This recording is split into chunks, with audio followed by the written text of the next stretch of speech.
Alright, I got a new car yesterday, and first fire up in I think 2 years now.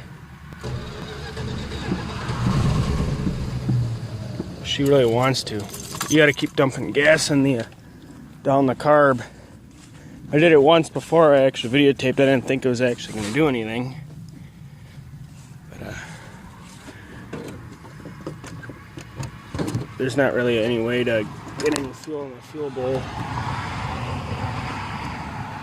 Just kind of gotta dump gas down the carb and hope.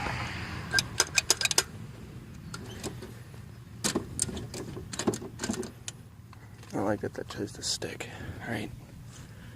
Here's attempt 2. All it's going to do is pop over. I don't think it's going to stay running.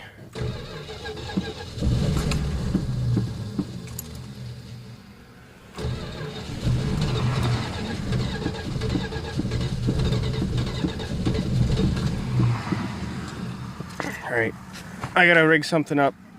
There's no gas in the car, which is a good thing, which means it didn't sit with gas in it. Right. I don't know how to edit, so I'll just probably upload a couple different videos. This is going to be part 1 of the 1980 LeBron. Yeah, LeBron. Alright.